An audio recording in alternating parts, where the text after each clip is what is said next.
Bonjour à tous. Donc on va passer la parole à Virginie Renavant, donc de la société Schneider. Et comme d'habitude, comme on l'a indiqué tout à l'heure, n'hésitez pas à poser des questions à travers le chat intégré à GoToWebinar. Virginie, à vous. Ok, merci. Bonjour à tous. Donc, je suis Virginie Renavant. Je travaille en tant qu'expert matière plastique chez Schneider Electric. Et je vais vous présenter aujourd'hui des cas d'études où la rhéologie est venue au service de l'esthétique sur nos pièces techniques. Ouais. Donc, je vais d'abord présenter Schneider Electric, la business unit à laquelle j'appartiens et les produits concernés. Ensuite, je vous dirai comment on utilise Molflow dans notre business unit, ce qui n'est pas forcément applicable partout dans Schneider, chacun a ses usages. Le contexte des deux études que je vais présenter et donc les deux cas particuliers sur lesquels nous avons utilisé la rhéologie pour l'esthétique de nos pièces. Donc, pour présenter Schneider, nos ambitions sont d'apporter l'énergie et la numérisation à l'économie. Pour cela, nous fournissons le meilleur de notre énergie et de nos ressources pour apporter l'électricité partout dans le monde, pour tous et à tout moment. Schneider Electric est un leader de la transformation digitale et de la gestion de l'énergie au service de l'efficacité et d'un développement durable. Pour les chiffres clés de 2019, 5% du chiffre d'affaires est investi en R&D. Et ce chiffre d'affaires représente 27 milliards d'euros. Et 41% de ce chiffre d'affaires sont investis dans les nouvelles économies. Dans Schneider, nous sommes plus de 130 000 personnes employées partout dans le monde, avec une répartition globale équilibrée sur les continents. Actuellement, Schneider est organisé en deux grosses business units. Une business unit industrie automation et énergie et management à laquelle j'appartiens. Donc, l'idée est d'investir dans des technologies pour une transformation digitale au service de l'automatisation industrielle et de la gestion de l'énergie. Donc, comme vous le disiez, nous avons deux business units, dans chacune avec pour volonté donc d'apporter des solutions à partir de produits qui sont intégrés dans un système et tout cela piloté par des applications. Et donc, les produits sur lesquels ma business unit travaille sont ceux qui sont encadrés ici. Et plus particulièrement, moi, je vais travailler en tant que support matière plastique sur les disjoncteurs miniatures.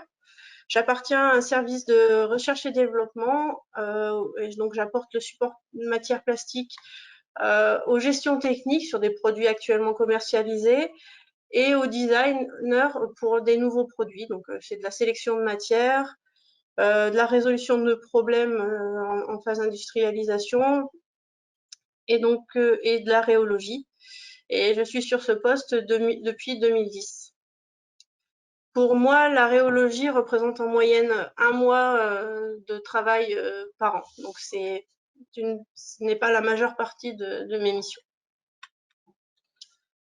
Donc, Molflow, utilisé dans la BU Energy Management, est souvent, en général appliqué sur les thermoplastiques, avec trois utilisations distinctes, je dirais. Donc, tout d'abord, les moulistes qui peuvent nous faire une analyse de remplissage standard avec les logiciels qu'ils ont. Après, pour des pièces jugées plus à risque, donc on a des personnes en industrialisation des pièces plastiques. C'est eux qui sont garants de nos moules, de la bonne mise en place de nos moules. Et donc, dans ces cas-là, ils peuvent être amenés à faire des analyses de remplissage sur les pièces qu'ils jugent nécessaires. Là, aujourd'hui, majoritairement, on fait ça avec AMA. Après, moi, je vais intervenir sur des études un peu plus spécifiques en remplissage et en déformation avec AMI et pour des solutions, résoudre des problèmes de défaillance. Sur AMI, les modélisations que je réalise sont plutôt basées, en général, faites sur des PC, des matières PC et polycarbonate et polyamide, chargées fibres de verre et ignifugées. La modélisation du canal d'injection n'est pas systématique. Je vais plutôt modéliser le seuil chaud ou des mini-carottes. De même, la régulation du moule n'est pas modélisée parce que le bénéfice qu'on trouve qui est apporté par toute cette modélisation n'est pas suffisante au regard sur des polyamides, on a peu de différence. Et donc, le temps passé à cette modélisation par rapport à la précision qu'on obtient en la faisant, du coup, au niveau temps, n'est pas intéressante. Donc, pour pallier par contre cette impasse, on travaille souvent en comparatif. Donc, soit avec une comparatif avec des pièces réelles passées en géomagique, en scanner, soit en comparaison avec l'ancienne géométrie quand il s'agit de modification de géométrie. Donc Schneider, dans son image de marque, la couleur et l'écolabel font partie de cette image. Donc c'est dans ce contexte qu'est venue notre étude. Aujourd'hui, il y a un changement de couleur. Depuis quelques années, on procède à des changements de couleur. Les disjoncteurs qui étaient gris clair passent en blanc. Les contacteurs et départs moteurs qui étaient gris anthracite avec une face avant plutôt beige crème passent tout intégralement en gris anthracite. Et les plus gros disjoncteurs, eux, ont un changement de design. On peut avoir des faces gloss utilisant le gloss. Et on voit apparaître de plus en plus des faces vertes pour les parties intelligentes du produit. Voilà pour le changement de couleur. Et d'un autre côté, avec Schneider a des volontés donc avec un écolabel, donc réduire la toxicité des matériaux. Et pour cela, on a des actions depuis plusieurs années pour réduire, quand c'est possible techniquement, l'utilisation d'inifugents halogénés. Et ceci, donc, comme on pourra le voir, a un impact au moulage, sur l'apparition de traces blanches sur les matières gris anthracite. Donc, les deux cas que je vais vous présenter sont donc un contacteur et un départ moteur. Et donc, des actions que nous avons menées dessus. Donc, pour commencer, je vais commencer donc, par le burn control du produit Thesis Green. Le contexte de l'étude, donc c'est résoudre un problème de trace au niveau de la restriction de zone de restriction qu'on appelle passage volé. Je vous montrerai des photos plus tard. Sur des matières gris anthracite. Ces problèmes sont arrivés suite au changement de couleur et au changement d'inifugent. Donc ma modélisation donc, est faite en remplissage-compactage. Les canaux d'injection n'ont pas été modélisés. J'ai utilisé un point d'injection de 1,5 mm qui était représentatif du moule actuel. Et la majeure partie donc, des images que vous verrez sont faites avec de la modélisation PA66, GF25 et ignifugé. Sachant que nous avions essayé d'autres matières donc, qui étaient des PA6 GF20 ou PA6 GF25. Pour la modélisation, j'ai choisi des températures au milieu des plages recommandées dans les fiches Molflow et avec un temps d'injection de 0,6 secondes. Donc le déroulement de l'étude s'est fait en 4 étapes. Donc d'abord, nous avons cherché à confirmer le défaut observé sur les pièces moulées via la simulation. Nous avons ensuite essayé donc d'élargir le passage des volets. Nous avons en troisième étape testé différentes positions pour les points d'injection et au final ajuster les points d'injection sur une des solutions que nous avons trouvées plutôt encourageantes. Donc pour la confirmation du défaut via la simulation. Ici, vous voyez une présentation avec le PA6 GF20 pour lequel en fait le remplissage n'a pas été du tout possible. Et là, donc, on voit bien apparaître la mise en évidence du défaut qu'on a constaté au moulage en fait. Donc là, ici, vous avez la pièce moulée au milieu de l'image et vous pouvez voir dans les zones encadrées en rouge des traces blanches qui apparaissent au niveau des parois des volets. Et de la même façon, on voit que des problèmes de ralentissement matière au niveau du remplissage sur la simulation. Pour l'anecdote, sur les parties initialement blanches sur lesquelles on n'avait pas constaté de problème depuis toutes les années de production, sur une autre étude, nous avons essayé de les passer au CO2 supercritique pour les colorer. Bon, la coloration n'a pas été efficace parce qu'on a obtenu une pièce rose, mais par contre, on voit bien apparaître, ça permet de faire apparaître aussi les traces blanches qu'on voit aujourd'hui sur les pièces grises anthracites. Pour le remplissage, on voit que bien que les seuils d'injection soient en face des parois volées, en fait, la matière ne va pas rentrer dans les volets, elle va plutôt remplir d'abord tout le pourtour de la pièce avant de venir dans les parois volées. Et donc, dans ces cas-là, on va pousser de la matière qui, en fait, a déjà stagné et refroidi. C'est ça qui va être la cause, en fait, des traces blanches qu'on va voir. Donc pourquoi on a une stagnation? C'est qu'en fait la section est restreinte à 0,25 mm. La raison est que ces parties doivent être pliables ou sécables selon la version du produit et donc son utilisation.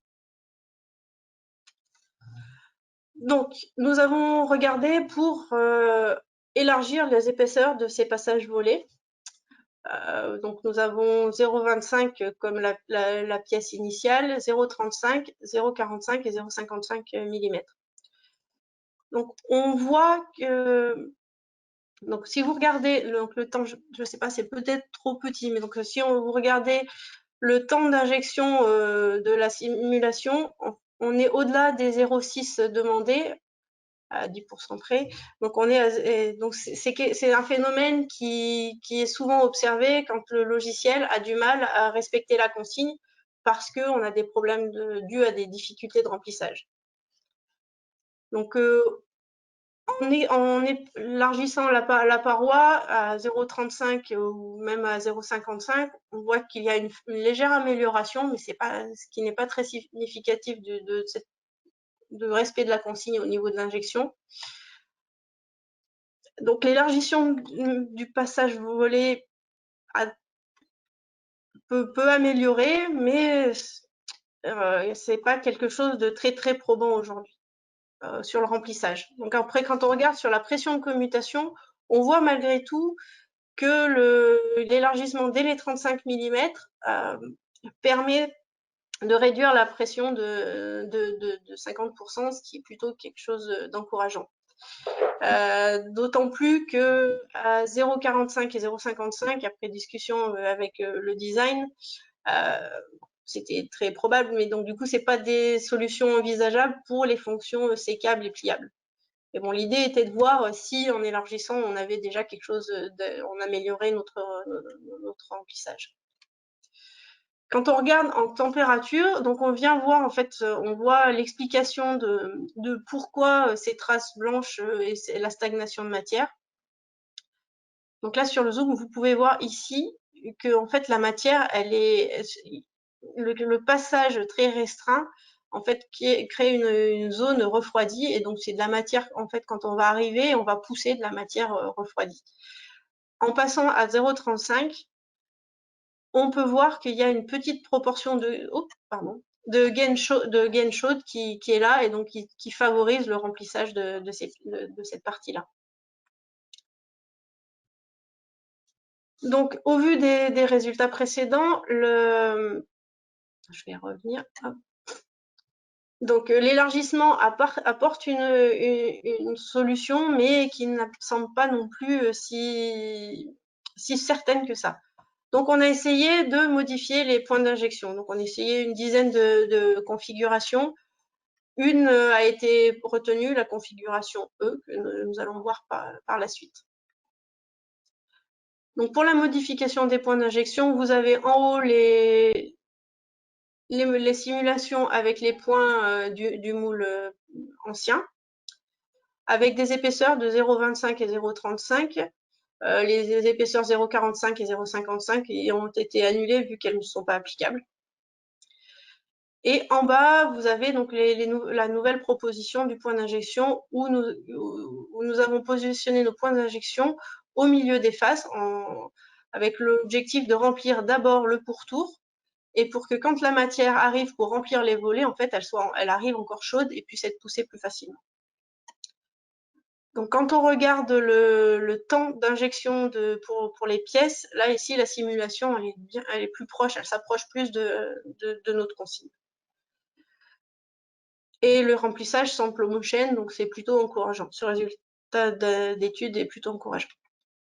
Quand on regarde la pression au point d'injection, on voit que la pression a encore diminué, sachant que pour passer dans la nervure fait 1 mm. Donc nous avons dû réduire pour la simulation le point d'injection, le réduire de 1,5 à 0,8. Et malgré cela, la pression diminue. Donc c'est plutôt une bonne chose. Quand on regarde donc le profil au niveau des passages volés, on observe donc dans les deux cas avec ce nouveau point d'injection sur la nervure, l'absence en tout cas la forte diminution de la partie refroidie au niveau du passage volé.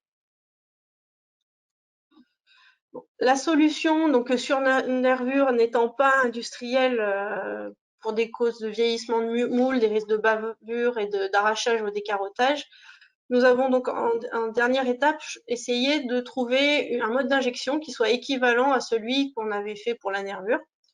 Donc en positionnant des points d'injection à gauche ou à droite de la nervure, avec uniquement 2 points, ou alors de mettre 4 points en répartissant des points d'injection à gauche et à droite de la nervure. Donc vous voyez ici les résultats. Donc avec en haut la simulation théorique sur la nervure non industrielle. À droite, vous avez des simulations avec 2 points d'injection et en bas à gauche, un point juste d'un côté de la nervure, donc un point en 2 injections. Quand on regarde le profil, avec un seul point d'injection d'un côté de la nervure, il semblerait qu'il y ait un risque de déséquilibre de remplissage. Donc nous allons voir ensuite au niveau de la pression au point d'injection. Dans tous les cas, semble plutôt bon.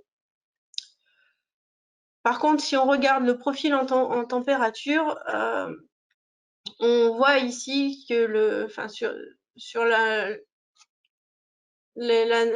positionnement en un seul point d'un côté de la nervure, qu'on pourrait avoir un nouveau risque de refroidissement au niveau du passage volé.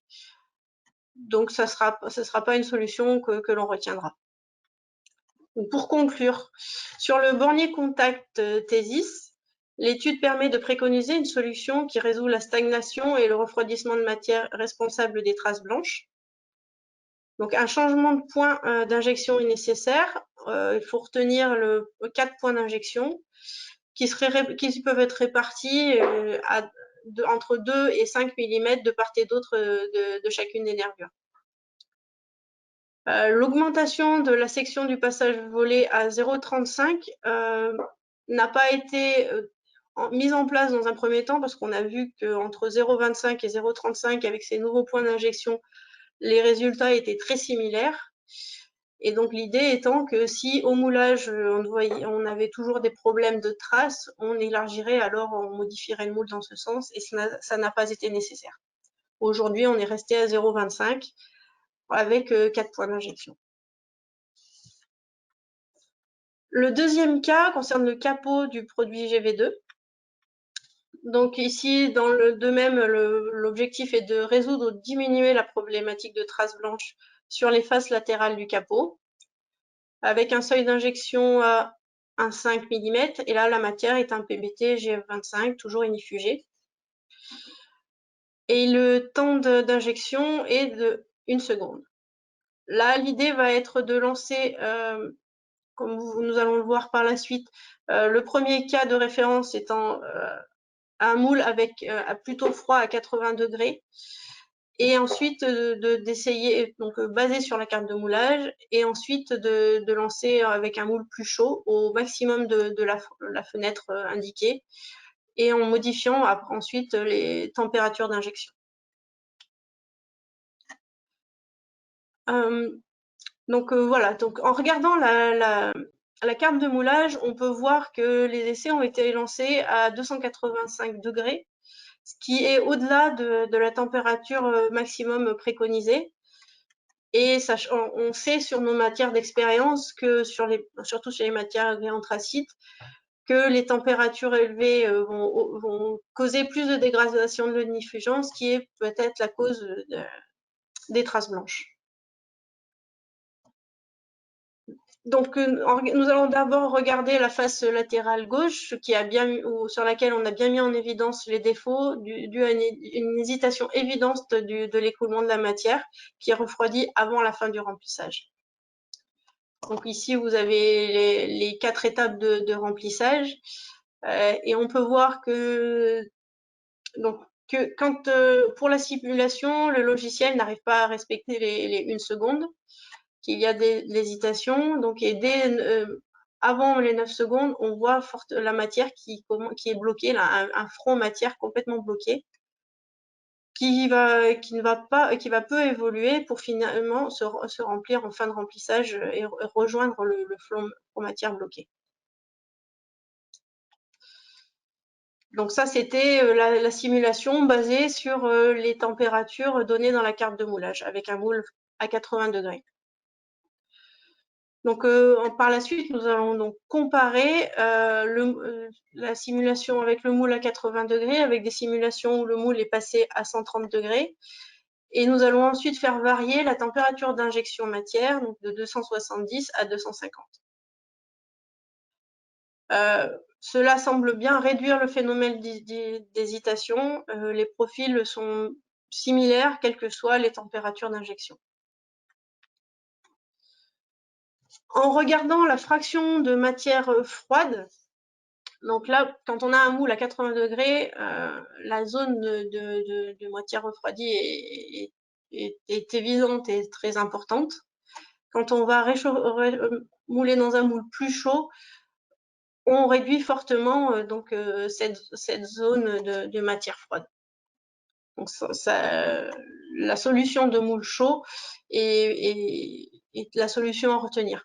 Après, quand on regarde la réduction de la température d'injection, elle met en évidence, la simulation met en évidence la réaugmentation de cette fraction de température de matière refroidie. Donc, c'est un risque à prendre en compte.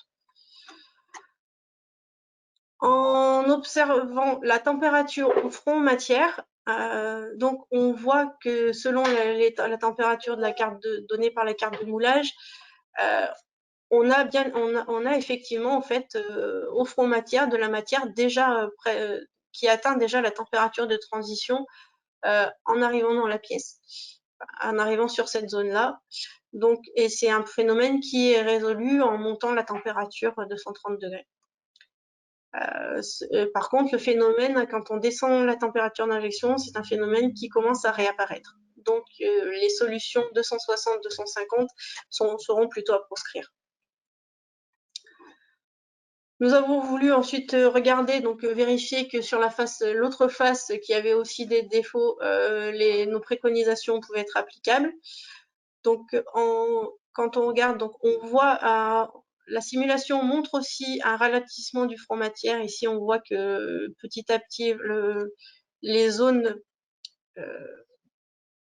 si on regarde la couleur, il y a un ralentissement matière, une hésitation et un effet de vague en fin de remplissage. Donc, et si on regarde sur les photos, on voit ces mêmes problématiques. Donc oui, le ralentissement au front matière est aussi lié à une restriction d'épaisseur que vous pouvez voir ici donc mise en évidence fortement par rapport avec des rotations. Donc quand on regarde le remplissage, quelle que soit sur cette face-là, quelle que soit la température moule, il n'y a pas de différence notable. On voit encore le ralentissement du front matière ici sur la paroi restreinte. Fraction de matière refroidie, on voit apparaître justement aussi encore une fois la matière qui est froide en fin de remplissage, ce qui n'est plus le cas quand on passe à 130 degrés et 270 degrés, donc moule à 130 degrés et une température d'injection à 270.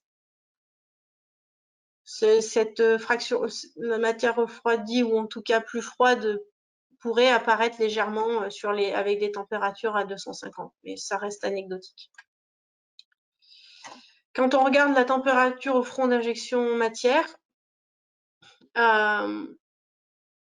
tous les profils ici paraissent corrects, quelles que soient les températures moule ou température d'injection. Donc au vu de ces données, ce que nous avions préconisé sur la première face n'est pas en tout cas contredit sur la face droite. Donc l'étude confirme les défauts dus aux hésitations de remplissage sur les deux faces. Et les suggestions sont d'augmenter la température de moule à 130 degrés. La température dans la vis peut être réduite à 260 degrés minimum, mais avec comme impératif de garder une température de nez de la buse à 270. Réduire la température dans la vis permet de minimiser la dégradation de l'infusion dans la vis et de ne solliciter la matière qu'au niveau du nez. Donc pour conclure, MoldFlow, sur l'utilisation de MoldFlow sur nos pièces techniques, l'utilisation principale en général est étude de remplissage et de déformation, mais avec les deux cas que je vous ai présentés, la rhéologie nous a aussi permis de répondre à des problématiques esthétiques, avec pour le premier cas sur le bornier contrôle, des réponses sur le changement de point d'injection et éventuellement de géométrie. Et pour le capot GV2, nous a permis d'adapter des paramètres de process de moulage. Je vous remercie pour votre attention. Si vous avez des questions. Merci Virginie pour la présentation. Alors, on a effectivement des questions, principalement sur les matières. Alors, on a une question par rapport au... Alors, la question au départ a été par rapport à est-ce que la matière est définie avec l'inifugent dans MoldFlow? Et en précisant un peu la question, c'est est-ce que tu as pu tester le fait que ta matière avec ou sans inifugent présentait un comportement différent au niveau des résultats? Non, ça on n'a pas essayé parce que après, c'est par connaissance du comportement de nos matières qu'on sait que l'inifugent va être dégradé dans certains cas et qu'en fait, quand on va pousser la matière, qu'on va essayer de la solliciter, ça va dégrader encore plus les inifugents. Donc, c'est plus une corrélation entre la connaissance du moulage issu de l'expérience des industrialisateurs pièces plastiques et de corrélation des résultats de température de MoldFlow. C'est plus une discussion. Voilà. Une autre question par rapport au choix matière. Est-ce que le choix matière Schneider se fait par rapport à la base, c'est-à-dire que vous essayez de viser des matières gold, ou vous visez une matière, et après, par contre, pour qu'elle soit bien caractérisée, parce que là, globalement, les matières restent toutes bien caractérisées, est-ce que vous voyez avec le fournisseur matière pour obtenir une meilleure caractérisation si elle n'est pas bien présente dans la base? Alors, pour le choix matière, à la base, le choix matière va être dicté par des raisons techniques, donc du coup, complètement indépendamment de MoldFlow. Et après, quand je vais aller dans MoldFlow, je vais essayer de trouver la matière qu'on a définie. Et de regarder comment est-ce qu'elle est définie. Donc, si elle est gold ou silver, C'est la matière elle-même que je vais utiliser. Après, si je ne trouve pas la matière que je veux, je vais avoir tendance à plutôt en choisir une équivalente qui sera gold. Et selon possible disponibilité, je vais demander ou pas au fournisseur. Mais très souvent, on est plutôt dans l'urgence et donc on ne va pas chercher le fournisseur, on prendra plutôt une matière équivalente qui sera bien définie. Ok. Autre question alors d'un collègue Schneider. Quels sont les impacts sur le dimensionnel pièce et la déformation de l'augmentation de la température du moule? Aucune idée.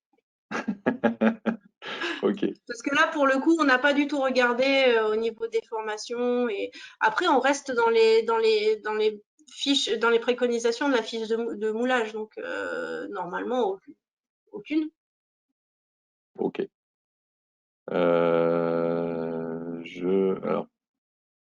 Encore Encore une une question, question. ouais. Ouais. Pourquoi un Ouais, changement de position du point d'injection n'a-t-il pas été testé sur le capot, la dernière pièce, pour remplir la striction en dernier et non au milieu du remplissage? Parce que avant tout, on essaye de pas toucher au moule. Donc, et avec les solutions, en jouant uniquement sur les paramètres process, on a réussi à résoudre notre problème. Donc, c'est pour ça qu'on n'a pas touché au point d'injection, vu que c'est des moules existants. Quand c'est si c'est un moule neuf, oui, on va chercher à justement optimiser. Après, parce que c'est des moules anciens, donc c'est un point de vue financier, mais après, le changement de point d'injection a souvent été réfléchi par les industrialisateurs pièces plastiques ou des problématiques de refroidissement du moule. Donc changer le point d'injection quand on arrive à faire autrement, c'est vraiment la dernière des solutions qu'on lance. D'accord. Une question, justement, on en revient un peu à la caractérisation. Est-ce que vous avez déjà fait caractériser des matières? Fait ou demandé à avoir des matières caractérisées? Demander à avoir des matières caractérisées, oui. On demande au cas par cas avec les fournisseurs. Oui. Dans Schneider, on a des réunions très souvent avec nos fournisseurs principaux. Ça peut aller de 3 à 4 fois par an selon les fournisseurs. Donc du coup, on a des contacts techniques très faciles avec eux pour solliciter ces besoins-là. Après, tous ne font pas des caractérisations molles. Ok. Oula, ça. Tu as du succès, tu as du succès. Pourquoi les études ne sont pas faites en amont, plus en amont, avant essai? Alors, je pense par rapport au cas que tu as montré, de toute façon. Parce qu'il Eh me semble bien, qu'il y a des... parce que c'est plus rapide de lancer, c'est souvent plus rapide de lancer les essais, comme que par défaut, c'est la pratique actuelle, c'est par défaut on va lancer les essais. Après, comme je vous montrais, sur mon temps de travail, ça va représenter un 12e de mon temps. Donc, on n'a pas des équipes non plus staffées pour pousser à essayer à lancer des simulations dans tous les cas. En sachant que, en plus, chez Schneider, vous êtes équipé AMA au niveau des concepteurs, donc il y a quand même logiquement un dégrossissage de la conception de la pièce avant et après. L'idée, c'est quand même de corriger. Insight, c'est pour corriger. Je dis ça, tu me corriges si je me trompe, hein, mais c'est de corriger déjà le gros de la pièce avec Advisor et après, au cas par cas, de revenir sur Insight en cas de besoin. Oui, puis là, c'est des cas, en tout cas, là, sur les cas d'études que j'ai montrés, en fait, on s'attendait pas à ça, parce que sur les pièces blanches, elles se moulaient et on n'avait jamais eu aucun souci. C'est a posteriori, en moulant les pièces, on n'arrivait pas à avoir des pièces avec un aspect correct. Et donc, on a essayé de comprendre pourquoi. Et donc, Molflow nous a permis de comprendre qu'est-ce qui se passait et pourquoi. Ok. Dans le premier cas, l'injection en diagonale pourrait être envisageable. Je crois que non par rapport justement au refroidissement et autres. Et puis on l'avait peut-être essayé. Dans... Ça c'est bon. Est-ce que l'évaluation du shear stress à toile aurait pu être une bonne aide à l'exploration des résultats et pourquoi pas ne pas l'avoir utilisé? Alors ça, c'est des études, donc la première était de 2017, donc je vous avoue que je sais plus, je pense qu'on l'avait utilisé. Je peux pas le confirmer, non, je saurais pas répondre à la question. Ok. Un maillage du moule avec le refroidissement actuel n'aurait-il pas pu être plus probant, plus précis? Non, surtout sur les matières polyamides. Après, sur les matières polycarbonates, un peu plus. Oui, enfin, mais sur les matières polyamides, que ce soit en remplissage ou en déformation, on voit pas de différence si significative que ça. Ok. Après, peut-être que ça aurait été, oui, je l'ai pas fait, donc peut-être qu'on aurait pu voir quelque chose, mais par habitude, on l'a pas fait. Il y a une Et puis on a question résolu nos problèmes surtout. Oui, c'est ce qui compte. Il y a une question par rapport au niveau de pression. Le niveau de pression initial de 150 MPa était-il représentatif du cas réel? Donc avec le cas passage de 0,25 mm, température moule et température matière par défaut. Non, c'est un des manques que j'ai en fait, c'est que du coup Schneider sous-traite beaucoup les moulages. Donc du coup, j'ai pas la possibilité de corréler ma modélisation à ce qu'il y a à la réalité de la presse. Donc là, c'est vraiment un travail en relatif parce qu'on a beaucoup de pertes d'informations. Moi, je vais avoir que la modélisation. C'est pour ça aussi que je me permets de pas dessiner tout le canal d'injection et autres. Parce que du coup, toutes les pertes de la vis, je les aurais pas avant l'entrée du moule. J'ai une question. Quelle est la part du prédictif avant lancement du moule par rapport au correctif des exemples? Oui, après prédictif, oui. Après prédictif, ça te concerne peut-être pas. En gros, en fait, par rapport aux calculs qui sont faits sur les pièces, c'est qu'est-ce qui est fait en prédictif, qu'est-ce qui est fait en correctif.